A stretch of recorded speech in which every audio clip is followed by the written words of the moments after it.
منای خۆی گەورە بەڕێزان سڵای خۆی گەورەتان لێبێ خۆشحاڵم ئەو جارەش بە دیداری بەڕێز خۆشەویست شاد بوومەوە. بەڕێزان دیارە لە ئەڵلقەکانی ڕابردوودا باسی مافەکانی هاوسەرانمان کرد. لە ئەڵلقەی یەکەمدا باسی گرنگی مافی هاوسەرگیری یاخو هاوسەران بە نێوان یەکتردا، و لە ئەڵلقەی دووەمدا باسی مافەکانی ژن بەسەر پیاوەوە، و لە ئەڵلقەی سێمیشدا باسی مافەکانی پیاو بەسەر ژنەوەمان کرد. و لەو ئەڵلقەیەدا نیازمان وایە پشتوانی خۆی گەورە باسی ئەو مافانە بکەین کە هاوبەشن لە نێوان ژن و پیاودا. بەڵام پێم باشە پێش ئەوەی کە بچمە سەریان هەر بە کورتی یاخود بە پوختی بۆ بیرهێنانەوە بە خێرایی و بە پوختی باسی مافەکان بکەینەوە. اینجا باسی چەند مافێکی هاوبەش دەکەین کە هاوبەشە لە نێوان پیا و لە نێوان ژندا. خۆشویستان، لە مافەکانی ژندا یاخود لە مافەکانی ئافرەت بەسەر شانی پیاوە یەکەم شت باسی مارەییمان کرد کە ئەوەش لە ڕاستیدا مافەکە کە خوای گەورە بەسەر شانی پیاوە فەرزی کردو و لە فەزلی خواوە بۆ ئاسانکاری لە مەسەلەی هاوسەرگیریدا وەکو ڕێزێک بۆ ئافرەت،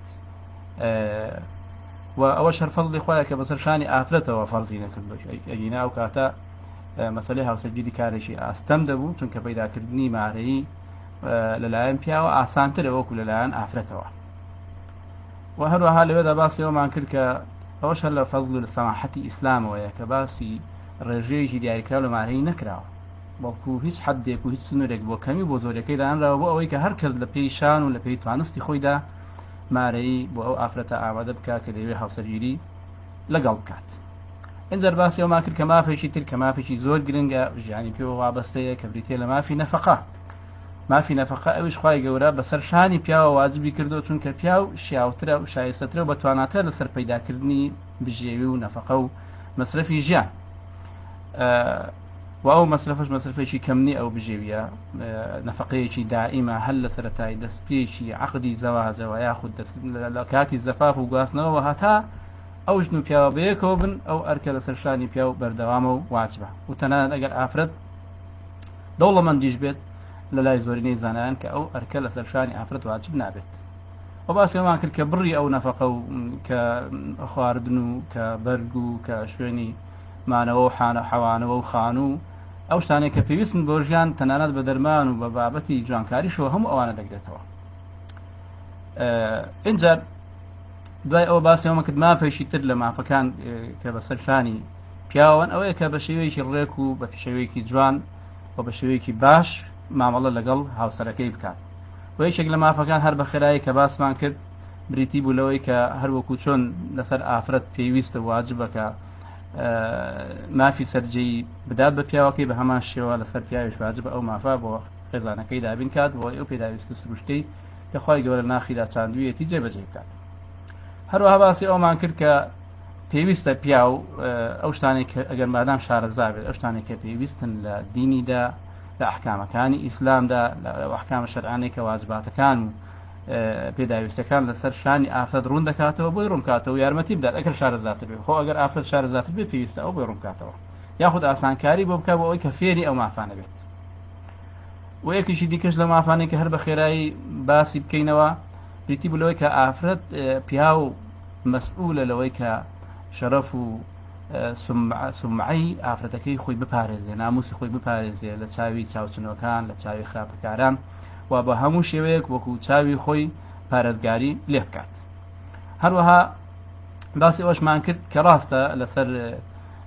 ئافرەت لە ماڵەوە دەمێنیتەوە، بەڵام پیاوە پێویستە لە کاتی پێویستیدا ڕێگا بدا بە خێزانەکەی کە لە ماڵەوە بچێت دەرەوە بۆ پێداویستەکانی خۆی، بۆ سەردانی کەسوکاری، بۆ سەردانی ماڵی باوشی، بۆ ئەو شتانەی کە عورفەن لەناو کۆمەڵگادا باوە بە شەرتێک کە بە ڕێکاری شەرعی بێت. هەروەها یەکێکی دیکەش لەو بابەتانی کە هەر باسمان کرد وتمان پێویستە کە پیاو زۆر دوور نەکەوێتەوە لە ماڵەوە، کە لەوانەیە مامەسانی دیکەش باسی ئەو بابەتان کردووە و زۆر شەون و خۆی نەکا لە ماڵەوە و دوای تەواوبوونی کارەکانی دوای تەواوبوونی سەفەرەکەی بگرێتەوە ناو ماڵ و منداڵی خۆی و دڵی ماڵ و منداڵی خۆی بە وجودی خۆی لەناو ئەو ماڵەدا خۆشکات و ئەو ئافرەتە هەر لەناو ئەو چوار دیوارەدا بەجێ نەهێڵێ بەتەنیا.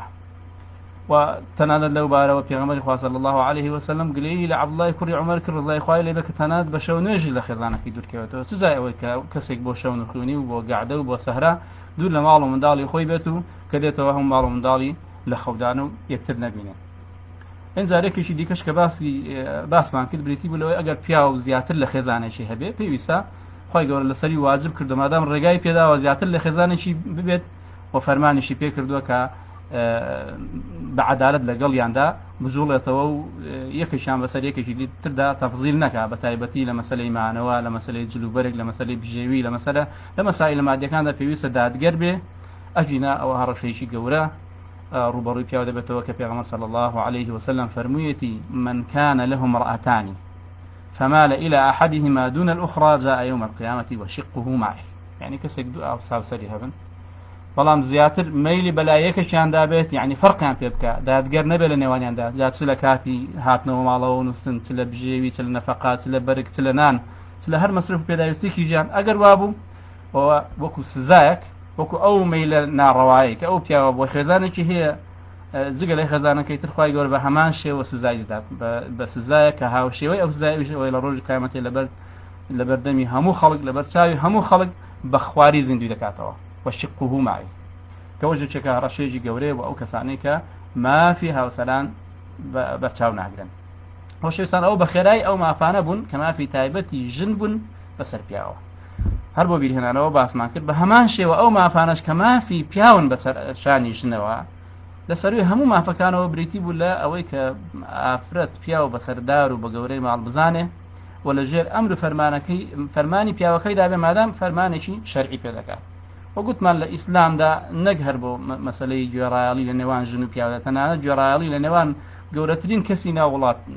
لەگەڵ کەسێکی خوارەوە ئەوەیە لە شتی شەرعی دابێ ئینەمە الطاعة فی المعروف.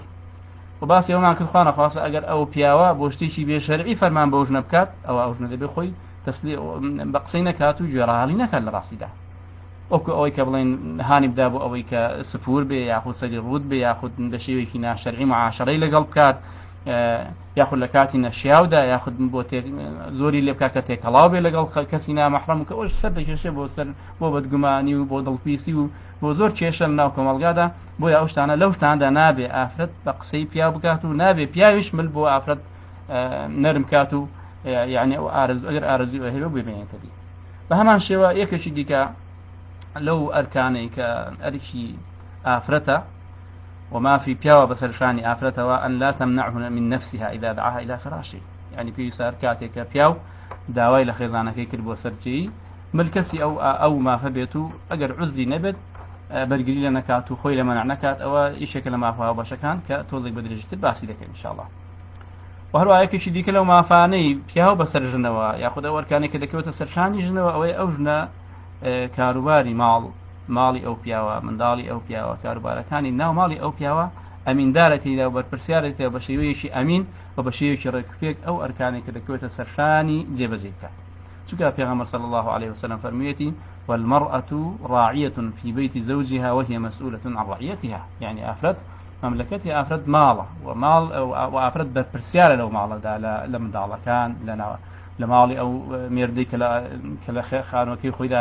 لە ماڵەکەی خۆیدا لە کەلوپەل و لە ئەساس و لە هەر پێداویستێکی ئەو ماڵە ئەو ئەمیندارە و بەرپرسیار و پێویستە بە پێی توانای خۆی ئەرژی خۆی ببینێت و بیان پارێزێت و ماڵەکەی بەزایان نەدا. و هەروەها کەشی دیکە لە هەرە ئەرکە گرنگەکانی پیاو بەسەر ژنەوە خۆشەویستان ئەوەیە کە ژن پارێزگاری لە حیا و لە شەرەف و ناموسی خۆی بکات وەکو چۆن پارێزگاری لە ماڵ و منداڵەکان دەکات بە هەمان شێوە پارێزگاری لە خۆی بکات چونکە خوا نەخواستە ئەگەر سمعی لە کەدار بێ ئەگەر شەرەفی لە کەدار بێ لە هەمان کادا شەرەف و سمعی پیاوەکەشی لە کەدار دەبێ. بۆیە خوای گەورە لەو بارەدا فەرمێ فالصالحات قانتات حافظات للغیب. يعني ئافرەتی چاکەکار ئەو ئافرەتانن لە کاتی نەبوونی پیاوەکانیان لە ماڵەوە حقی پیاوەکانیان دەپارێزن بە پاراستنی نفسی خوان و بە پاراستنی ماڵی پیاوەکانیان و منداڵەکانیان. هەروەها کەچی دیکە لە مافەکان بریتێ لەوەی کە ئافرەت بەبێ پرسی پیاوەکەی لە ماڵ نەچێتە دەرەوە و لەسەری واجبە کە مەملەکەت و کە شوێنی وەزیفەی ئافرەت مەگەر لە دەرەوە ئیشی هەبیان موچەخۆر بێ یاخو فەرمانبەر بێ ئەجنا مەملەکەتەکەی ماڵە و پێویستە بۆ چوونە دەرەوەی لەو ماڵە پرس بە پیاوەکەیکە مەگەر بۆ شوێنێک کە دوکانێکی نزیکە یا شوێنێکی نزیکە بۆ پێداویستەکانی ماڵەوە ئەوە بە شێوێکی گشتی ئیزن وەرگیراوە ئەلەوەدا مشکیلە نییە. و هەروەها گوتمان یەکێک لەو شتانەی کە پێویستە لە ڕاستیدا ئافرەت لەسەری بێ ئەوەیە زۆر بارگرانی نەخاتە سەرشانی پیاوەکەی و بەوەندە توانایی کە پیاوەکەی هەیەی لە مەسەلەی توانای دارایی و لە مەسەلەی توانای نەفەقە و بژێوی بەوەندە ڕازی بێت ئەگەر ئەو پیاوەشی هەبوویە پیاوەشی دەوڵەمەندە بەڵام کەم تەرخەمی دەکا لە مەسرەفی ماڵدا ئەوە قەزیەکە دەگۆڕێت چونکە ئێمە چیرۆکەمان جێراوە کاتێککە هندی کوڕی کچی عوتبە هات بەلای پێغەمبەر صلی الله عليه وسلم فەرمی إن أبا سفيان يا رسول الله إن أبا سفيان رجل شحيح لا يعطيني ما يكفيني وولدي بالمعروف دي أبا سفيان ئافرەتی پیاوەشی چلووکە دەستی قوچاندۆ گرتوتەوە بەشی خۆ منداڵەکانمان پارە و بژەیمان ناداتێ إلا أن آخذ من غيب غير علمه إلا أقل ببي فرماني أو يأخذ ببي أقداري أو لو ما الله هلقرم بيغمى صلى الله عليه وسلم فرمي خذي ما يكفيك وولدك بالمعروف فرمي بش خوت من دالكان بش يعرفوا عادات هل بقرا كواتا أقر وابو قينا أقر وانا بو بيستا آفرد تماشي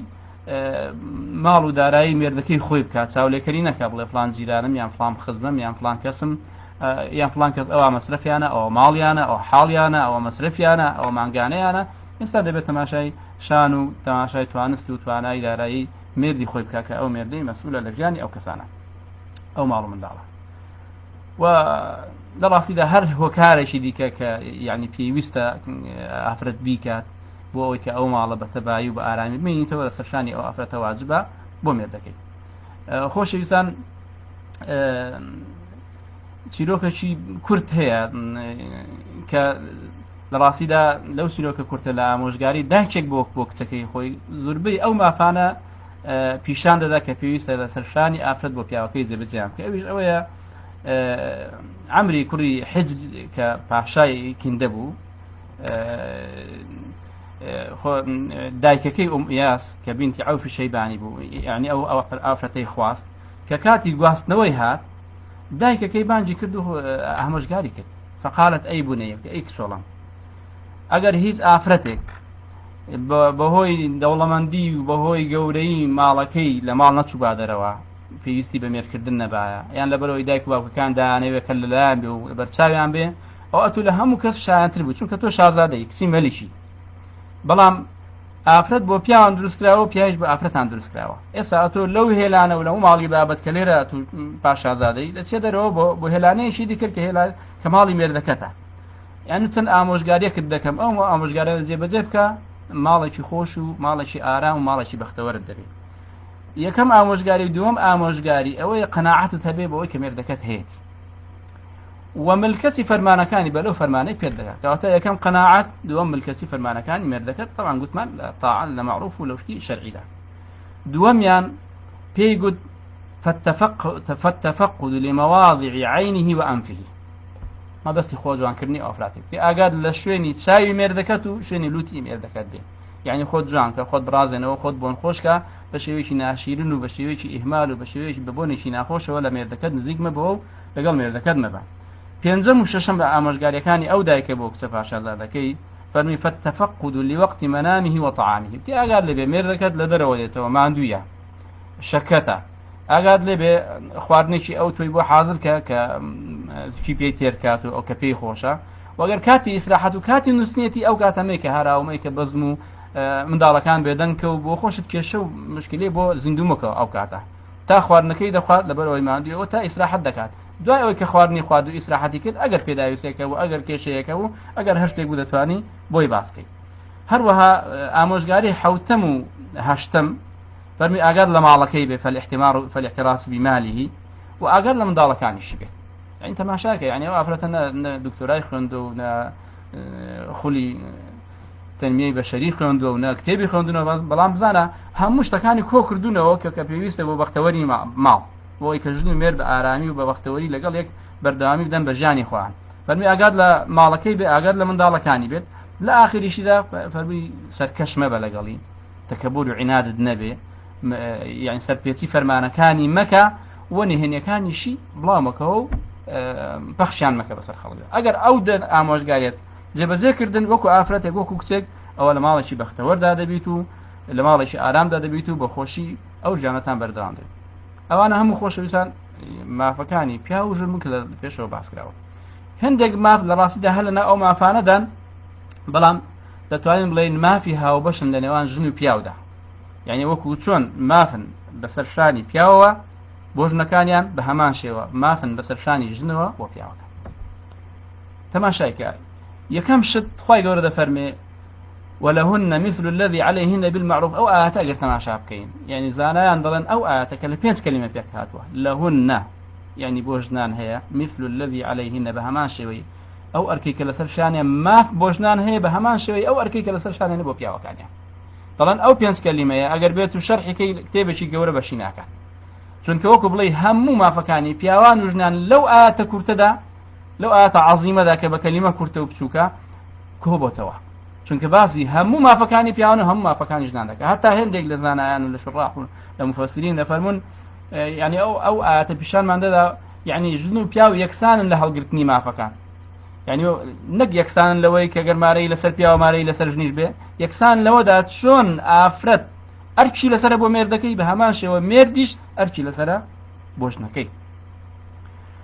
و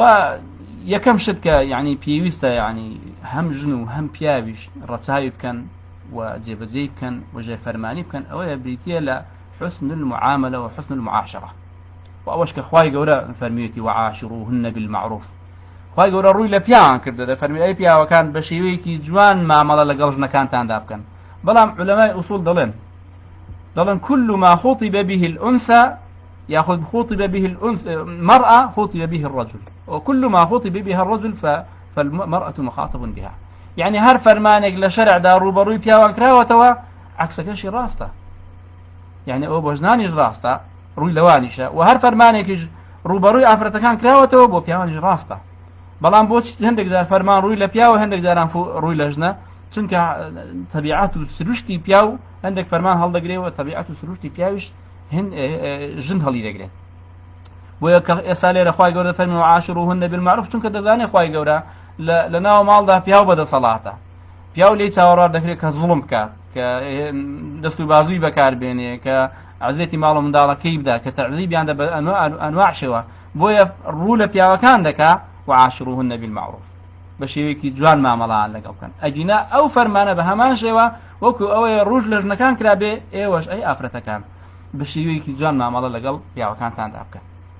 ملکەتی فەرمانەکانیان بن، ئەرکەکانیان جێبەجێ بکەن، مافەکانیان جێبەجێ بکەن. جا عاشروهن بالمعروف لە ڕاستیدا زانان زۆر قسان هێناوە بردووە، یعنی چی معاشرە بالمعروف؟ هەندێکیان دەڵێن نەرمونیان بە، هەندێکیان دەڵێن ئازاری مەدا، هەندێکیان دەڵێن قسەی خۆشی لەگەڵ بکە، هەندێکیان دەڵێن پێداویستەکانی بۆ جێبەجێ بکە، هەندێکیان دەڵێن تەحملی سەبر بگرێ لەسەر نوقسانیەکانی، هەندێکیان دەڵێن بەدگومان مە بە بەرامبەری. بەڵام لە ڕاستیدا جوانترین قسە لە مەسەلەی معاشرە ئەوەیە. چۆنە؟ هەندێک فقها زۆر جایان ڕوون کردوێتەوە، دەڵێن هي المعاشرة المرضية، بریتیە مامەڵەکردنی چاک لەگەڵ بەرامبەر، بریتیە لەوەی کە خۆت بخێش جێگای ئەو بە چ مامەڵەیەک ڕازی. ئەگەر خۆت ناتوانانی بخێت جێی ژنەکەت، بەڵام خۆ دەتوانانی خوشکەکەت بێنێ جێگای خێزانەکەت. ئەگەر خوشکەکەت مێردی بە کەسێک کرد، تۆ پێت خۆشە ئەو مێردەی چۆن تەعاملی لەگەڵ بکات، چۆن ڕێزی لێ بگرێت، چۆن پێداویستەکانی جێبەجێ بکات، چۆن لەگەڵی نەرمونیان بێت، چۆن سەبری لەگەڵ بگرێت. بە هەمان شێوە دەبێت توش بەو شێوەی بێ لەگەڵ خێزانەکەت. بە پێچەوانەشەوە جوان مامەڵەکردنی ئافرەت لەگەڵ پیاوەکەی بریتیە لەوەی چۆن پێی خۆشە کەسوکاری خۆی کاتێک بڵێم بۆ نمونە برایەکی ژن دێنێ، چۆن ئەو ژنەی لەگەڵ براکەی چاک بێت، چۆن ڕێک و پێک بێت، چۆن سەمع و تاعی بۆی هەبێت، چۆن پێداویستەکانی براکەی جێبەجێ بکات. بە هەمان شێوە دەبێت ئەویش بۆ پیاوێک کە هاوسەرێتی ئەو پێداویستانە جێبەجێ بکات. کەواتە مەسەلەی معاشرەکردن و مامەڵەکردن بە شێوەیەکی جوان بریتیە لەو مامەڵەیە کە ئەگەر بەرامبەرەکەی خۆت بی دەبێت پێی ڕازی بی. کەواتە بەو شێوەیە جوان مامەڵە هەموو ئاکارێکی جوان دەگرێتەوە، پێداویست جێبەجێکردنی هەموو پێداویستێکی ژن مێردەکان دەگرێتەوە. و یەکێک لەو خاڵانە کە هەر دەچێتە ناو معاشرەوە ئەوەیە ئینسان لە بیانوو نەبێ ئازاری بەرامبەرەکەی بدا. کە خۆشەویستان یعنی پیاو دەتوانێت ئازاری خێزانەکەی بدا بە هەر شێوازێک لە شێوازەکان بێ، وەژنیش دەتوانێت ئازاری پیاوەکەی بدا، بەڵام ئەوە نەهی لێکراوە لە شەرەدا. لا تضار والدة بولدها ولا مولود له بولده. يعني بۆ منە هەر لە مەسەلەی منداڵدا هەرچەند باسی کاتی جیابوونەوە دەکات، دەکرێت ئافرەتەکە زیان بە پیاوەکەی بگەێنێ بەوەی کە نەیەڵێ ببینێ، بەوەی کە لێی بسێنێت، دەکرێت پیاوەکەش بە هەمان شێوە ئەو جۆرە ئاکاری لەگەڵ بەکار بهێنێت. بويا بيغمر صلى الله عليه وسلم رول عفرت عندك هذا فرمي لا تؤذي امرأة زوجها في الدنيا إلا قالت زوجته من الحور العين لا تؤذيه قاتلك الله. يعني هيز عفرت جنيه للدنيا ذاك آزاري مردكي ذات ويسروا طبعا ما خطابك رولا بيام بنصيحتك أو حديث جروي لجنانة هلا مثلا ما الله آذان نداني يكتري تفرمي هيز عفرت جنيه كآزاري خزان بياوكي ذا للدنيا ذا إلا حوريكاني بهشت بيدلن خوابت كوجي آزاري بياوكد مدى وميوانا لا يتوب لا مدى قرأتوا ولو باروا پیغمبر صلى الله عليه وسلم فرمتي استوصوا بالنساء خيرا فإنهن خلقن من ضلع اگاتان لجنان بي وقلت من اول وصيته لو وصيتي مع الاواي ولا حج مع الاواي كيشك لو فقر الرئيس كان كلو تاري مع الاواي ده باسي قد مسألة او باش شاكا كردن بو لقل عفرتا كان ده وحتى حديث يجي كذا ده فرمي فإن كرهتموهن فعسى أن تكرهوا شيئا ويجعل الله فيه خيرا كثيرا. يعني أجر عز كم كوريك كان ليبينين تقصيرك كان ليبينين روركاتي وتشهش نبو روركاتي وزلك كان حاضر نبو زلك كان خاون نبو يعني إلى آخره. يعني هو لها بانشيو مكان لها جورة مكان تماشي صفة جوانا كان يدي كيف كان تماشي كدايتش من دالك كانت أنا تماشي كبر دوام لخدمتي تو لخدمتي من دالك كانوا لخدمتي ميوانا كانت دا لخدمتي كسكر دا يعني دبي أولى أنا ساكن لا تماشي ذاك أفرتشي بدينة أفرتشي بأخلاقه دبي أو صفة جوانا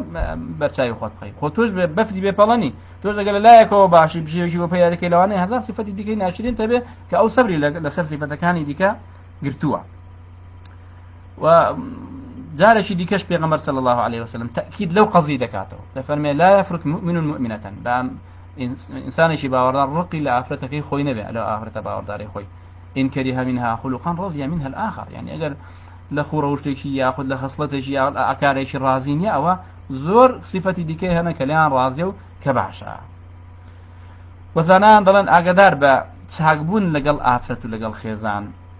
ويما زيادة باسي چاکبوونی پیاو دەکەین لەگەڵ خێزان چونکە پیاو بەدە سەڵاتتر بۆی کە خراپە بکە بەرامبەر خێزانەکەی. چاکبوون لەگەڵ خێزان هەر ئەوانی ئەتو چاکە بکەی لەگەڵی بەڵکو بریتە لەوەی تەحملی کەم و کوڕیەکانی بکەیت. تەحملی ئەگەر بینیوان جاری وا سەرکێشی هەیە جاری وا تووڕە دەبێ جاری وا میزاجی تەواو نییە دەبێت تەحملی ئەو حاڵەتانەش پێدەنا هەر چاکەکردنی تۆ بەس نییە ئەوەیە چاکەکردنی تۆ کە تۆ ئارامیش بگیری لەسەر کەم و کوڕیەکانی خێزانەکە. وشویستان یەکێکی دیکە لەو مافانەی کە هاوبەشن کەواتە ئێستا ئەو مافە هاوبەش بوو مافی جوان مامەڵەکردن لەگەڵ یەکتری و ئارامگرتن لەسەر کەم و کوڕیەکانی یەکتری و هیچ کەسێکیش بێ کەم و کوڕی نییە نە پیا و نەژن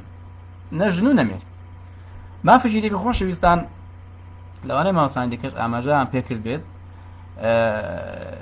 حق التزين والتجمل بين الزوجين. يعني مافی خۆ جوانکردن لەنێوان هاوسەراندا. ئێمە دەزانین سروشتی ئافرەت وایە خۆی جوان دەکات بەڵام لە ڕاستیدا لەسەر هەر یەکێک لە ئافرەتە لە هاوسەرەکان کە پیاوە و کە ژنە ئەوەیە خۆی بۆ مێردەکەی بۆ هاوسەرەکەی جوان کات. پێغەمبەر صلی الله علیه وسلم دەربارەی ئافرەت لەو بارەوە فەرموویەتی خەیر النساء من تسرك إذا أبصرت. يعني باشترین ئافرەت ئەو کەسەیە کاتێک کە دەیبینی دڵخۆش دەبی. يعني بەچی دڵخۆش دەبی؟ لەبەرەوەی پاک و خاوێنە لەبەرەوەی ڕووخۆشە لەبەرەوەی خۆی جوان کردووە. يعني أنا دبنه هو كاري خوش ويسني أفراد راسي ده. ولو باروا ابن عباس رضي الله عنه به دفرمي إني لأتزين لامرأتي كما تتزين لي. دفرمي من خوم جوان دكم بو أفرادكم وكوتشون أفرادكم خوم بو جوان دكم. ده ضلن يعني ابن عباس رضي الله عنه به هو مشهور بو كلا دورة وده هات بونك خوش ده هات كبونه خوش ده هات بدأ نقول ابن عباس. براسي أو ابن عباس كان بناي بيغمبر صلى الله عليه وسلم هدي بيغمبر صلى الله عليه وسلم لا خاصة كان بيغمبر ولي قلتوا أو بوشي ويدا فرمي أمن وقت شون أفرتكم بو من خوي جوان دكا أنج بهما شوا خوم بأفرتكم جوان دكا وأو خو جوان كنا يشموش تكي باكو خاوانية. يعني أجر هيش تيجنا بأوي كإنساني بون خوش دكا جوان دكا أو خوهم كسك أوي هي لما مثلا يواهي لواني أو ده قلب جرام به مقام زور ضروري نبي خوي نشوا كهو براسي كارشي خرابة تبيا وبتشجن بيت كواتا مسألة خوشتني إنساني مسلماني جهر بو مسألة خوش جوان كرنو خو خان كرنواني بو عبادة كاني شتو بيوستا خوب شوي لكاتي لشجراني أوانا و دیارە قەیدێک هەیە لە مەسەلەی خۆ جوانکردندا کە زیاتر کار و پیشەی ئافرەتانە ئەویش ئەوەیە دەبێت ئەو وەسیلانەی ئافرەت خۆی پێ جوان دەکات وەسیلەی شەرعی بن. یعنی زۆر شتی ئێستا لەو بازاڕەیدا شتی وای تێدا بێ شەرعیە هەڵسوکەوت و ئاکاری وای تێدا مەسەلە خۆ جوانکردن بەڵام هەموو بێ شەرعیە حتا دەگاتە مەسەلەی عەمەلیاتی تەجمیل و ئەوان مثلا ئەو نینۆک درێژکردنی کە دەیبینین لەڕاستی ئەوە نەهی لێکراوە يعني أنزل ما نجرت فرمي وقت النبي صلى الله عليه وسلم في شعر الإبط والعانة والأظفار ألا يزيد على 40 يوما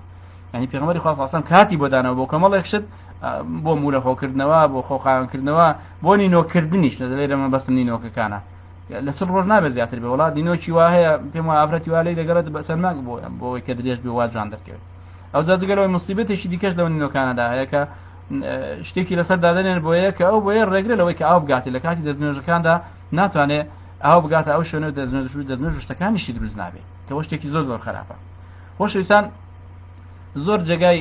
سەر فڕمانە بە تایبەتی خوشکان بە تایبەتی ئافرەتان کە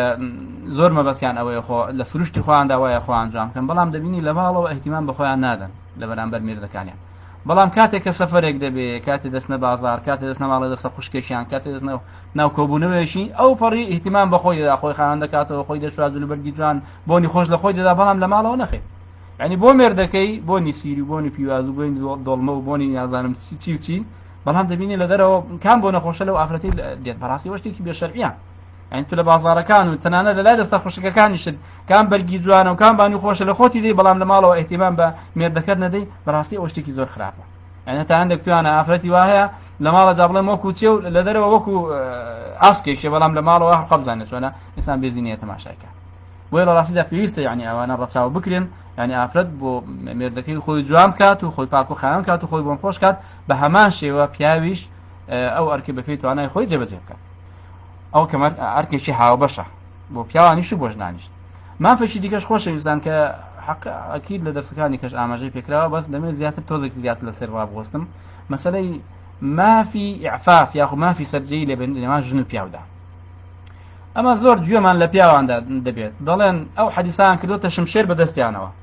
دەڵێن إذا دعا الرجل امرأته إلى فراشه فأبت أن تزي لعنتها الملائكة حتى تصبح يعني أجر بيا وبانجي أفرتك أبو سرجي أو أجر نيت فرشتك كان لعنتي لذا كان تابع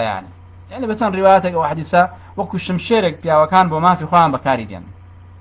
لراستي أو ما فهيا وبيويست بيا وكاتك داول أفرتك إذا كابو سرجي أجر عزلي شي نبت ما دبت بشيوي شرعي كاري شرعي خوان جي بزيب كان دقيقي كشمان هل لو باري وبلام دين سرك أو أرك هل سرشاني جني بوبياو طبعا لو دقائق ديك كهن بيغمر خاص أصلا دفرمي أفردنا بالروجي قال رمضان ده نبي روجي فرض نبي بإذن بياوكي أجر بياوكي بيستي بي بوسرجي تنان بإذن روجش بكيت وسن حدث يجي لو باري وهاتوا وأنا راسي ده أو هرشة يجني بياو بكاري من الوقت شمشرك بسري أفرتانوا شيء كم دبي أو ببيع عذر بيت أو أفرتك آمادنا بوسرجي أجر عذري شيء هبو يسار شيء لسرنيا مثلا دا گونجێ لە کاتی سوڕی ماگانە دابێ دەگونجێ نەخۆش بێ دەگونجێ تعزیبار و خەمبار بێ بەهۆی شتێکەوە دەگونجێ بە ڕۆژوی لە ڕۆژوی فەرزدا و مەرجێکی دیکەش کە زۆر زەرورە خۆشەویستانەوە نەبێ ئافرەت کە نیزەی پیاوی بێت و بە کەیفی خۆی هەرچی داوای لێ بکات جێبەجێ بکات یعنی مەرجە ئەو سەرجەیکردنە بە شێوەیەکی شەرعی بێت یعنی خوای گەورە یعنی لا يستحي من الحق خوای گەورە شەرمێ ناکات لە ڕوونکردنەوەی حەق دفرمي نساؤكم حرص لكم فأتوا حرصكم دفرمي خيزانا كانتان چلگي ايوا ورن بو چلگي خوتان كواتا بس ديوه لشويني من دالبون اتو بسلاء وخيزانات باشا يعني خوانا خاصة كسك بير كاتوا ما او خيزاني خوم ودتوانا بهمو شيوك تشيجي لي وربقر مسودي لي وربقرم اهو دروزنيا يا صلى الله عليه وسلم دفرمي ملعون من اتى امرأة في دبرها يعني ملعونة او كسيك لبشتوا بشتلا خيزانا فيه بس ملا بشتوا وهروها لحديث كذا فرمي هر بيغام فرمي إن الله لا يستحي من الحق يعني إخواني جورا شرم لبيان حقناك تفرمي سيزارا واي فرمي إن الله لا يستحي من الحق إن الله لا يستحي من الحق إن الله لا يستحي من الحق لا تأتوا النساء في أدبارهن يعني لا يبشتوا مسلم لا يخزانا كانت بس لا أوشنيك من ضال قدي لا أوشني لا يخزانا كانت خوش بيسان أو قتمان أو شقيك بيوندي ببياويا أوش كبيوندي بجنويا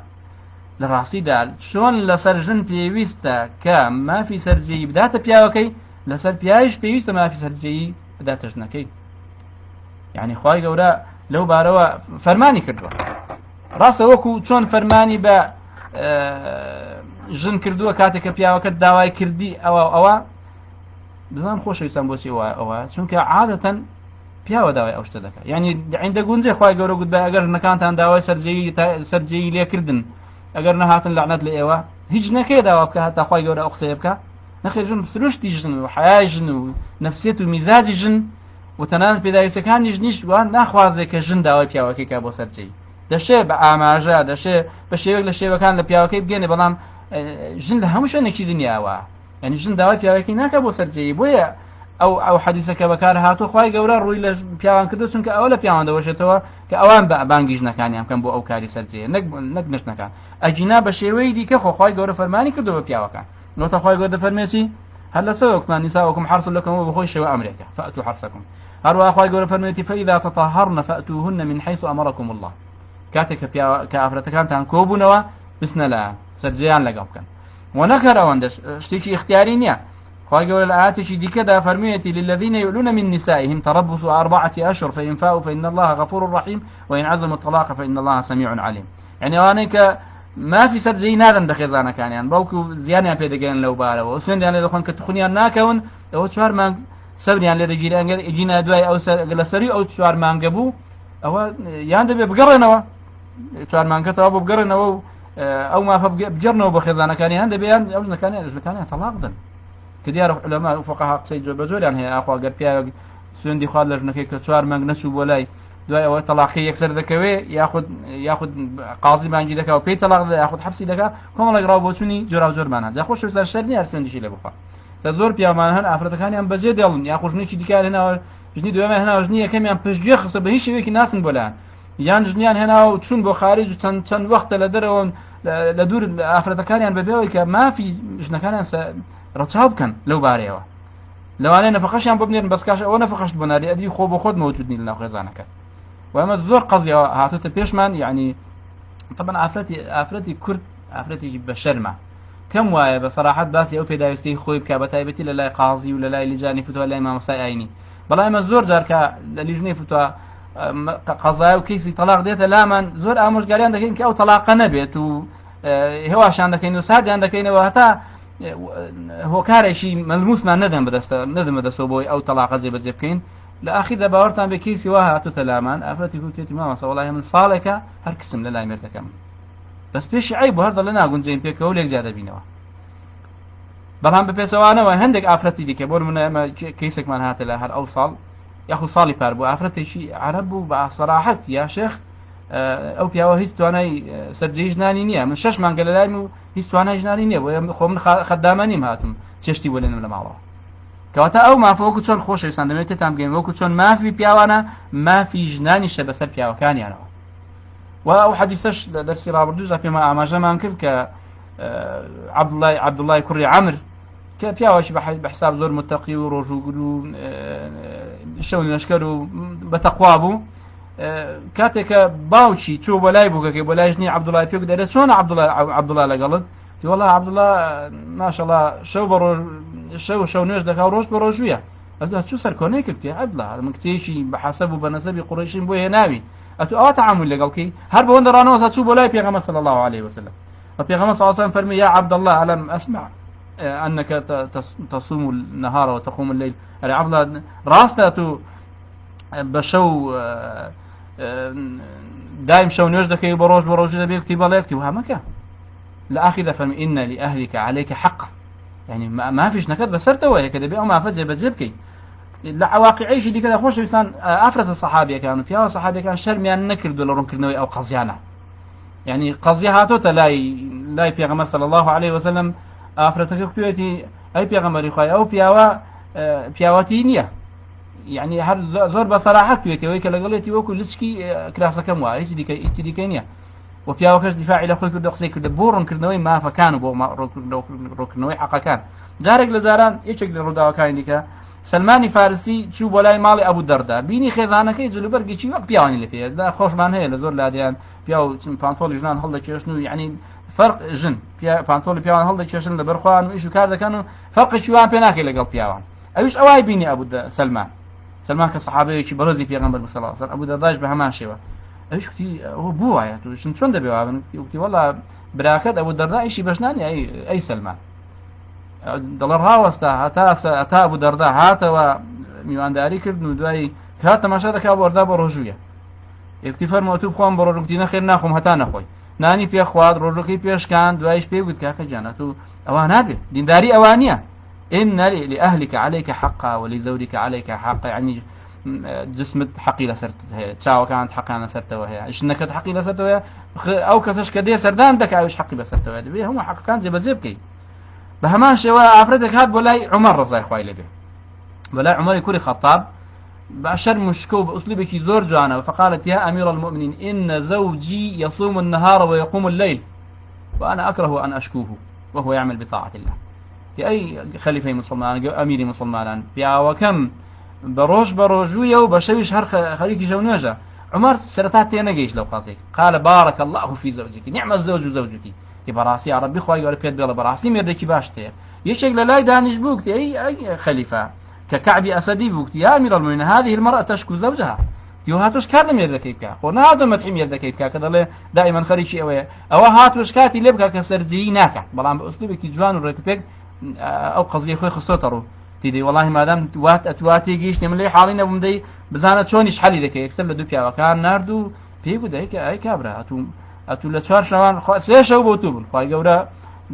همو شيء شو نرجع كبلان لو تشار شوان شيء خزانة كته زبها الحال خوش بيسان لو قضية زور قصيلة سلا وتنادى باسي جارة كان يشكرها وانا من يعني إمام غزالي باسي كردوا دفر من لتشار شوان ده شوية بيستا إمام ابن حزم دفرمي لهر باشيك دازارك في إمام أحمد فرميتي لما واشي كذا والله راسي قولي صحيح لو إذا توانا بيا وكو بيا دايوستي أفرتك يعني بيوستا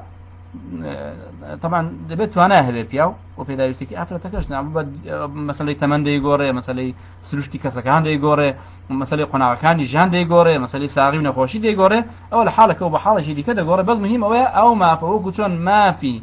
پیاوانە بەسەر ژنانەوە ئەو حەدیثەتون دانێ سەر هاتون بە هەمان شێوە مافی ژنانیشە بەسەر پیاوەکانێنە ئەو مافە مافێکی هاوبەشە خۆشەویستان مافێکی دیکە کە زۆر گرنگە ئەویش بریتیە نەبردنە دەرەوەی نهێنی نێوان ژنی مێردایەت بۆ دەرەوە کە ئەوە زۆر جار دەبێتە هۆی کێشە و هۆی قەزیەی گەورە و هۆی تێکدانی ماڵ و خێزانیش و هۆی زیانگەیاندن بەو ماڵە و لەناوبردنی بەختەوەری لەو ماڵەدا خوای گەورە دەربارەی ئافرەت دەفەرمێ فالصالحات قانتات حافظات للغيب دفرمي عفرتي صالحة وعفرة ملكتانا ك حفظي نهيني كان حفظي مال كان حفظي سمع وكرامة وشرف وشرف كان حفظ مدار كان يعني كان ولا حديث شدي كذا خواي جورا سركوني أو عفرتك خزانة كان بيغمر ذكاء كان يهيني شيء در كان دوا كذا وإذا صر النبي إلى بعض أزواجه حديثا فلما نبأت به وأظهره الله عليه عرف بعضه وأعرض عن بعض قالت فلما أنبها به قالت من أنبأك هذا قال نبأني العليم الخبير ذلك يشك لخزانة كاي مثلا خواردنك لخواردنا كان وانا بقصدي شي جوره به كباسي كل سلا خزانة كان ديك كفي غمر صلى الله عليه وسلم او خوارده دوای خوای گەورە هەواڵی پێدا وسوەکو بڵی سەرکۆنەیەکی ئەو ئافرەتەی کرد کە شتێک کە پێغەمبەر صلی الله عليه وسلم وەکو نهێنیەک دایناوە لای ئەو خێزانەی باسی کردووە. و خۆشەویستان ئەوەی لە هەموو شتێکی خەتەرتر لە بردنە دەرەوەی نهێنی هەسەن هەموو نهێنیەک خراپە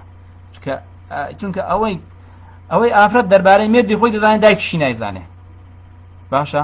و ئەوەی پیاو دەربارەی ژنی خۆی دەزانێت دایکیشی نایزانێت کەواتە هەموو سڕ و نهێنی و ئەگەر کەم و کوڕی بێ ئەگەر نەخۆشی بێ ئەگەر هەرچی بێت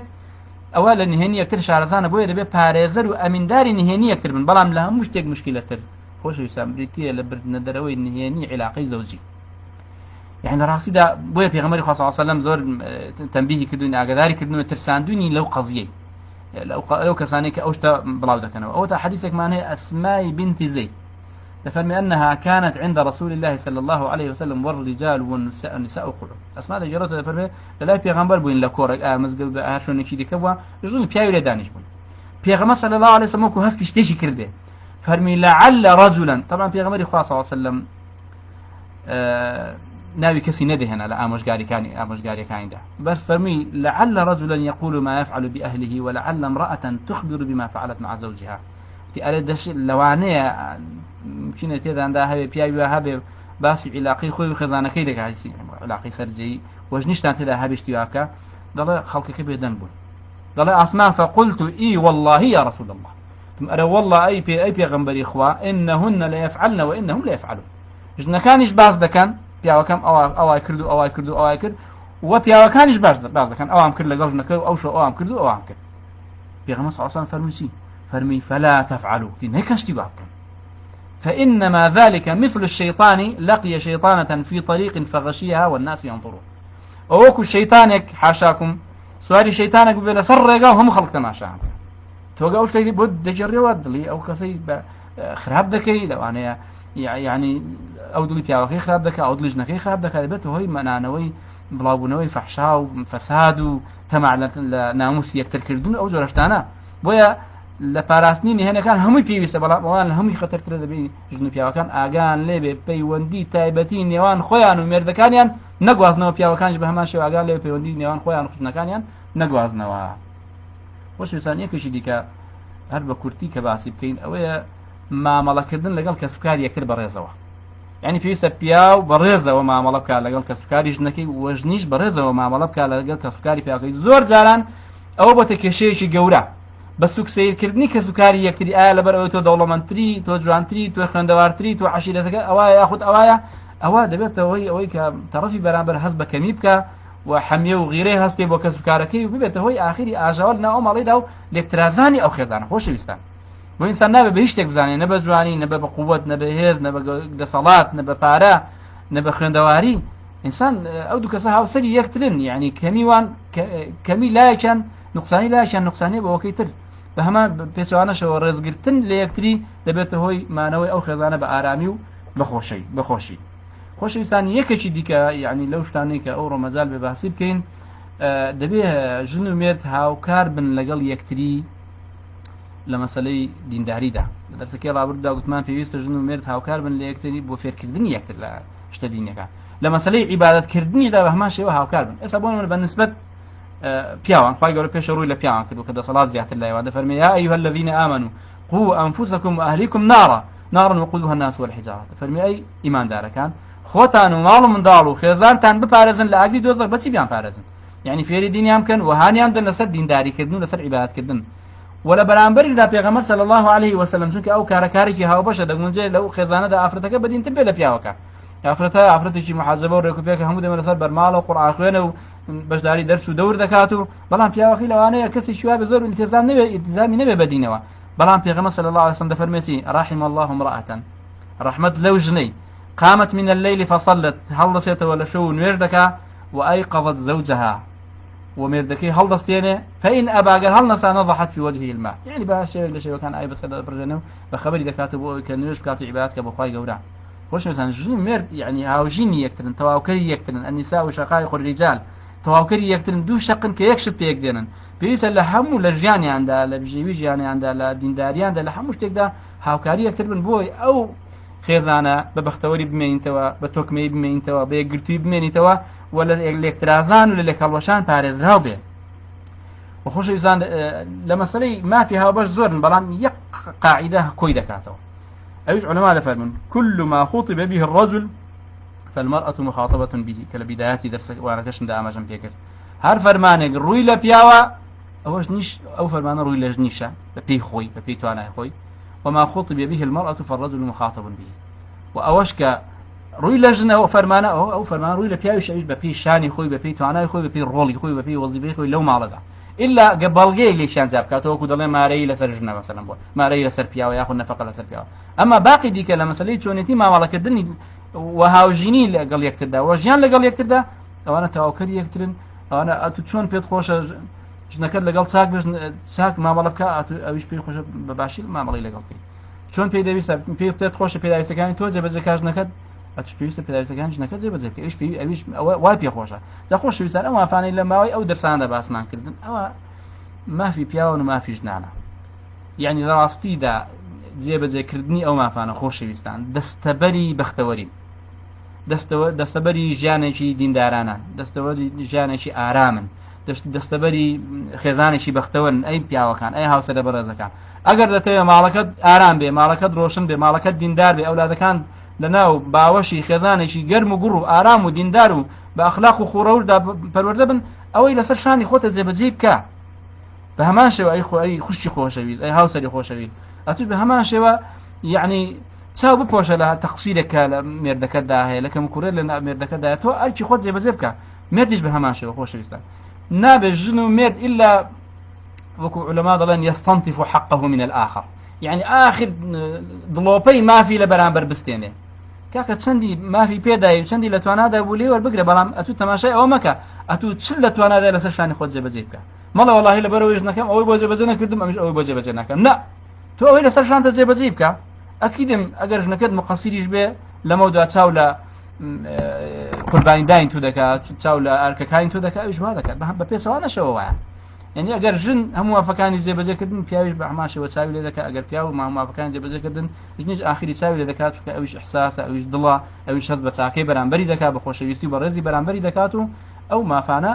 جێبەجێ دەکات و دەستە بەریان دەکات خۆشەویستان لە لای ڕابردوشدا ماندوو بوون و مافەکانیش زۆرن تەنانەت ئێستا کۆمەڵێک مافی دیکەمەوە کە لە دوای مافی تەلاق لە بینی ژن و پیاودا مافەکانی دوای تەلاق مافی حەضانە مافی نەفەقەی دوای تەلاق کۆمەڵێک شتی دیکەمەوە بەڵام دیارە ئەو خولە جێگای باسکردنی هەموو ئەو مافانە ناکات بەس ئەوەندەی کە لە تواناماندا بوو بە باشمانزانی لە مافەکانی ژنان و پیاوەمان خستە ڕوو بە ئومێدی ئەوەی خوای گەورە هەر تەفاول بەو ناوەی بەو خولەی کە هەمانە کە خولی خێزانی وەختەوەرە خێزانی هەموو لایەکمان هەر لە خۆمەوە تا هەموو جێگران و تا هەموو بینەرانی خۆشەویست خێزانی هەموو لامان بەختەوەرکە خێزانی ئەولادەکانمان خێزانی کەسوکارمان خوشک و برامان دایک و باوکمان خێزانەکانمان بەختەوەر بن ئارام بن دیندار بن یەکگرتووی و بە تۆکمەی بمێننەوە هەتا ئەو کشتی ئەو ژیانە بەڕێ دەکەین بەیەکەوە و دەگەین بە لیقای خوای خۆمان لەخوای گەورە داواکارم لە کەم کوڕی هەموو لایەکمان خۆش بێ داوا لە ئەوەی بەڕێزشکردم لە کەم کوڕەکان ببورن و لەخوای گەورە داواکارم کە ئەو خوڵەی کە پێشکەشکاران مامۆستانەوە جێگای سوود و قازانجی هەموو لایەک بێ من لێرە کۆتایی بە قسەکارم دێنم ئەگەر بزانم هیچ پرسیارێک هەبێ لە خزمەتتان دەدەم بۆ وەڵامدانەوەیان ئەگینا بۆ خواتان دەست پێرم کە ئەمانەتەکانی ون نابن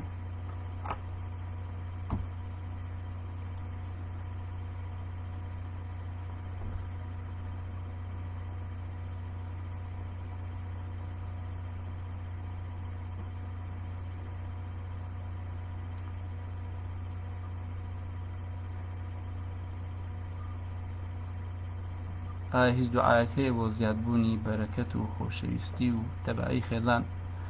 ڕاستیدا جێبەجێکردنی ئەذکارەکانی بەیانیان و ئێواران و دوعای بەرەکەت هەموو ئەو شتانە دەستەبەر دەکات کە بۆی تەبایی و خۆشەویستی لەناو خێزاندا ئەوە پابەند بوون بە سنوورەکانی شەرعەوە خۆشەویستە خۆشەویستی و بەختەوەری بۆ ناو خێزان دێنەوێت پێچەوانەوە خوا نەخواستە پابەند نەبوون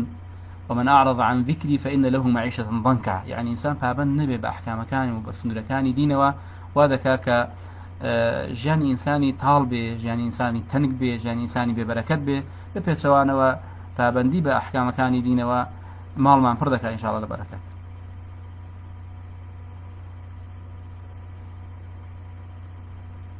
أول شيء شكل حادثة كان هاتوا